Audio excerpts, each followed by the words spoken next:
അപ്പോൾ hello guys, welcome back to my channel. അപ്പോൾ ഞാൻ ഇന്ന് രാവിലെ ഫൈറ്റർ ഫിഷിൻ്റെ കുഞ്ഞുങ്ങളെ നോക്കാൻ പോയപ്പോൾ അതിൽ ഇന്നലത്തേനേക്കാളും കുറച്ച് കൂടുതൽ കുഞ്ഞുങ്ങളെ ഞാൻ കണ്ടു. അപ്പോൾ നാളെ ഞാൻ ഇനി ഇവർക്ക് ആർ ടീമിയാണ് ഫീഡ് ചെയ്യാൻ പോകുന്നത്. അപ്പോൾ അതിനുള്ള ആർ ടീമിൻ്റെ എഗ്സാണ് നമ്മളിന്ന് ഹാച്ച് ചെയ്യാനായിട്ട് പോകുന്നത്. അപ്പോൾ ഇതാണ് ആർ ടീമിൻ്റെ എഗ്ഗ് അഥവാ ബ്രൈൻ ഷ്രിംപ് എഗ്സ്.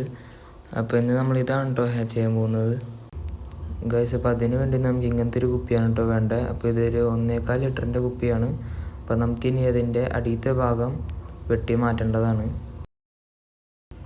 ഗൈസ്. അപ്പോൾ നമ്മൾ മുകളിലത്തെ ഭാഗം കട്ട് ചെയ്തിട്ടുണ്ട്. അതോടൊപ്പം തന്നെ നമ്മൾ 2 സൈഡിലും ഹോളും കൊടുത്തിട്ടുണ്ട്. അതാകുമ്പോൾ തൂക്കിയിടാനുള്ള വയറ് ഫിറ്റ് ചെയ്യാൻ വേണ്ടിയിട്ടാണ് നമ്മൾ ഹോൾ ഉണ്ടാക്കി വെച്ചിരിക്കുന്നത് ഗൈസ്. അപ്പോൾ നമ്മൾ വയറ് ഫിറ്റ് ചെയ്ത് വെച്ചിട്ടുണ്ട് ഗൈസ്. അപ്പോൾ നമുക്ക് കുപ്പി നല്ല വെളിച്ചമുള്ള സ്ഥലത്ത് വേണം വയ്ക്കാൻ. എന്നിട്ട് അതിലൊഴിക്കാനുള്ള വെള്ളം നമ്മൾ നേരത്തെ മീനുകളിട്ട് വെച്ച ഏതെങ്കിലും ഒരു അക്വേറിയത്തിൽ നിന്ന് വേണം നമുക്ക് എടുക്കാനായിട്ട്.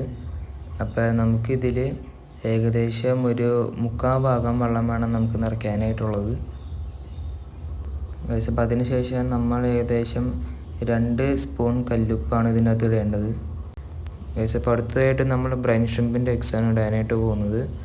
അപ്പോൾ ഞാൻ കുറച്ചിടുന്നുള്ളൂ, നിങ്ങൾക്ക് വേണ്ട ക്വാണ്ടിറ്റിയിൽ നിങ്ങൾക്ക് എഗ്സ് ഇടാവുന്നതാണ്.